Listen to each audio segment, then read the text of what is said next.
Hi అండి. అందరికీ నమస్కారం. Welcome to my channel. ఈ వీడియోలో పెన్షనర్లకు నో ఇన్‌కమ్ ట్యాక్స్ కట్టాల్సిన అవసరం లేదు. దీనికి సంబంధించిన పూర్తి సమాచారాన్ని వీడియోలో తెలుసుకుందాము. వీడియో అయితే ఎక్కడ గాని స్కిప్ చేయకుండా ఎండ్ వరకు చూసేయండి. అప్పుడే ఇన్ఫర్మేషన్ పూర్తిగా అర్థమవుతుంది. అలాగే వీడియో చూస్తున్న ప్రతి ఒక్కరు వీడియోకి లైక్ చేయండి ఫ్రెండ్స్. ఈ వీడియోని తోటి పెన్షనర్ మిత్రులతో అయితే షేర్ చేయండి. కొత్తగా చూస్తున్నవారు ఇంకెవరైనా మన ఛానల్ సబ్స్క్రైబ్ చేసుకున్నట్లయితే వెంటనే మన ఛానల్‌ని సబ్స్క్రైబ్ చేసుకోండి. దీని ద్వారా నేను చేసే లేటెస్ట్ వీడియోస్ అన్నీ మీ వరకు రీచ్ అవుతాయి. ఇక ఆలస్యం చేయకుండా వివరాల్లోకి అయితే వెళ్ళిపోదాము. పెన్షనర్లకు ఆదాయ పన్ను రద్దు చేయాలి. ఉద్యమించాల్సిన సమయం ఆసన్నమైంది. ఎందుకో తెలుసుకోండి. దశాబ్దాల పాటు ప్రభుత్వానికి, ప్రజలకు నిస్వార్థ సేవలు అందించి పదవీ విరమణ చేసిన ఉద్యోగులు వారి జీవిత చరమకంలో పొందే పెన్షన్‌పై ఆదాయపు పన్ను ఇన్‌కమ్ ట్యాక్స్ విధించడం ఎంతవరకు సమంజసం? ఇది కేవలం ఆర్థిక అంశం మాత్రమే కాదు. నైతికత, న్యాయం మరియు కృతజ్ఞతలకు సంబంధించిన ప్రశ్న. పెన్షనర్లకు ఆదాయపు పన్ను ఉండకూడదు అనే వాదనకు బలం చేకూరుస్తూ ఈ దిశగా ఒక ఉద్యమం నిర్మించాల్సిన అవసరాన్ని ప్రభుత్వ ఉద్యోగులు సంక్షేమ సంఘం అధ్యక్షులు రిటైర్డ్ ఐఏఎస్ అధికారి శ్రీ ఆర్ఎస్ వర్మ గారు నొక్కి చెప్తున్నారు. ఈ అంశంపై సమగ్ర విశ్లేషణ ఇప్పుడు తెలుసుకుందాము. ఉద్యోగంలో ఉన్నప్పుడు జీతం, అప్పుడు పన్ను సమంజసమే. ఒక ఉద్యోగి ప్రభుత్వ సర్వీస్‌లో ఉన్నప్పుడు అతను అందించే సేవలకు ప్రతిఫలంగా జీతం పొందుతాడు. ఈ జీతం ఆదాయపు పన్ను చట్టాల ప్రకారంగా ఆదాయంగా పరిగణించబడుతుంది. కాబట్టి నిర్దిష్ట పరిమితికి మించిన జీతంపై ఉద్యోగికి ఆదాయపు పన్ను చెల్లించడంలో ఎటువంటి అభ్యంతరం లేదు. అది చట్టబద్ధమైన, న్యాయమైన ప్రక్రియే. పదవీ విరమణ తర్వాత పెన్షన్ ఇది ఆదాయం ఎలా అవుతుంది? సుమారు 30-36 సంవత్సరాలు లేదా అంతకంటే ఎక్కువ ప్రభుత్వానికి సేవలు అందించిన తర్వాత ఉద్యోగి పదవీ విరమణ చేస్తాడు. ఆ తర్వాత అతనికి నెల నెలా చెల్లించే పెన్షన్ అతని జీవనాధారం కోసం అతను ఇన్నేళ్లుగా అనుభవించిన సేవలకు గుర్తింపుగా ఇచ్చే సూపరాన్యుయేషన్ ఫండ్ లేదా వాయిదా వేయబడ్డటువంటి డిఫర్డ్ వేజ్ వంటిది. ఇది క్రియాశీలకంగా పనిచేస్తూ సంపాదించే ఆదాయం కాదు. పెన్షన్‌పై ఎందుకు పన్ను విధించకూడదో బలమైన వాదనలైతే ఉన్నాయి. సేవకు ప్రతిఫలం, ఆదాయం కాదు. పెన్షన్ అనేది ఉద్యోగి పదవీ విరమణ తర్వాత ఎటువంటి అదనపు పని లేదా సేవ అందించినందుకు వచ్చేది కాదు. ఇది అతను గతంలో అందించిన సుదీర్ఘ సేవలకు ప్రతిఫలం. కాబట్టి దీనిని క్రియాశీల ఆదాయంతో సమానంగా చూడటం సరికాదు. జీవనాధారానికి భరోసా, వృద్ధాప్యంలో ఇతర ఆదాయ మార్గాలు లేని సమయంలో పెన్షన్ అనేది రిటైర్డ్ ఉద్యోగికి, అతని కుటుంబానికి జీవనాధారం. దీనిపై కూడా పన్ను విధిస్తే వారి ఆర్థిక భారం మరింత పెరుగుతుంది. ఇది మానవతా దృక్పథంతో కూడా సరికాదు. మూడోది డబుల్ టాక్సేషన్ వాదన. ఉద్యోగి సర్వీస్‌లో ఉన్నప్పుడు తన జీతంపై ఇప్పటికే ఒకసారి ఆదాయపు పన్ను చెల్లించాడు.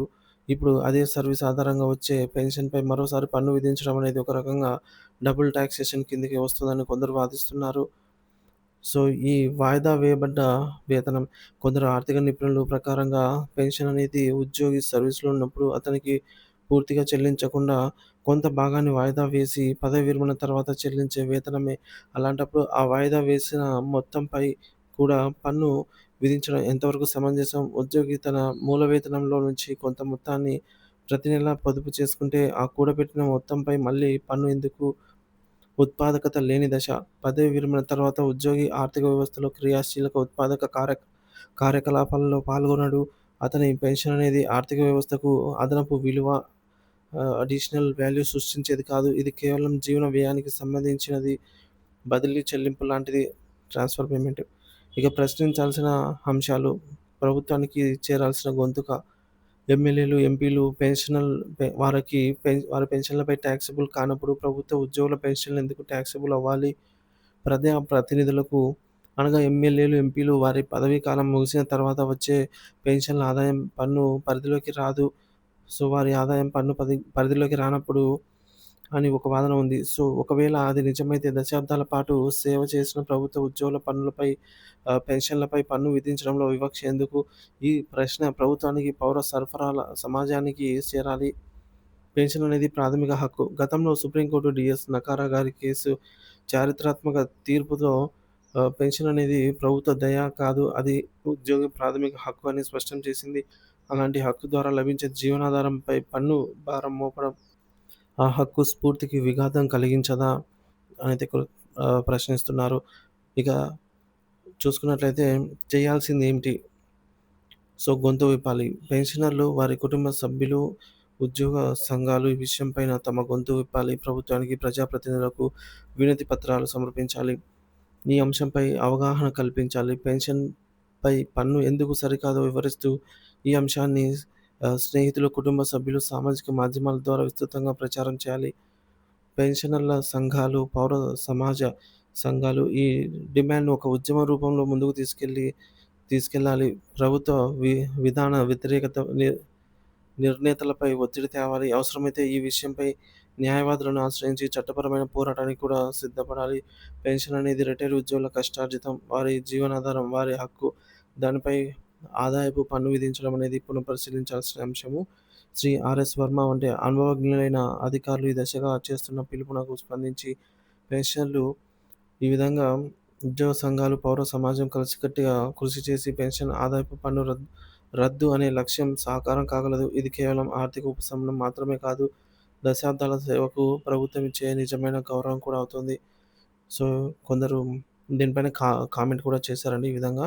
ఇదెక్కడి న్యాయం? 5 సంవత్సరాలు పనిచేసే ఎమ్మెల్యేలు, ఎంపీలు, అదర్ రాజ్యసభ అలాగే శాసనసభ members are not paying the income tax but 35-40 ఏళ్ల వరకు ప్రభుత్వానికి సేవలందించి రోజులో 10-12 గంటల వరకు సంవత్సరాల తరబడి సేవలందించిన వారికి ఆహ్, ఇందులో ఇందులో హక్కు ప్రభుత్వాలు దయతో కరుణతో ఇచ్చే భృతి కాదు. మరి దీనిపై ఎందుకు పన్ను చెల్లించాలి? రాజకీయ నాయకులు పనిచేసినప్పుడు వారికి ఇచ్చిన అనేక సదుపాయాలు అందులో ఒక వంతు కూడా ఉద్యోగులకు లేవు. కానీ కేంద్ర ప్రభుత్వంకు ఈ పెన్షన్‌లు తీసుకునే వారిపై ఇంత కక్ష సాధింపు చర్యలు ఎందుకు? న్యాయ వ్యవస్థనే ఈ విషయం సుమోటోగా స్వీకరించి విశ్రాంత ఉద్యోగులకు న్యాయం చేకూర్చాలని చెప్పి ఈ విశ్రాంత ఉద్యోగి వినతి.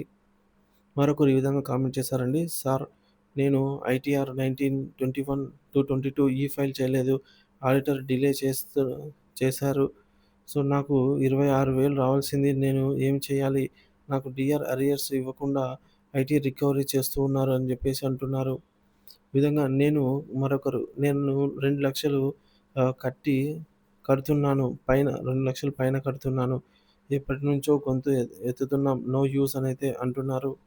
సో, మొత్తానికి పెన్షన్‌కి సంబంధించి ఈ విధంగా ఒక వాదన అయితే ఉందండి. సో, ప్రభుత్వ సేవలు అందించిన మాకు ఈ యొక్క ఇసుక మీద బ్రహ్మాస్త్రంలాగా ఇన్‌కమ్ టాక్స్ ఎందుకు విధించాలి? సో, అప్పట్లో ఉద్యోగం చేసేటప్పుడు సర్వీస్ చేసేవాళ్ళము. అప్పుడు సాలరీ వచ్చేది. సో, దాన్ని ఇన్‌కమ్ టాక్స్‌గా పరిగణించడం హక్కు, చట్టబద్ధమైన హక్కు కాబట్టి అందరూ అంగీకరించాల్సిందే. కానీ పెన్షన్ అనేది డిఫర్డ్ వేజు. సో, గత అమౌంట్ ఇది ట్రాన్స్‌ఫర్ లాంటిది. సో, దీనికి పన్ను ఎందుకు అని చెప్పేసి గొంతు విప్పుతున్నారనమాట.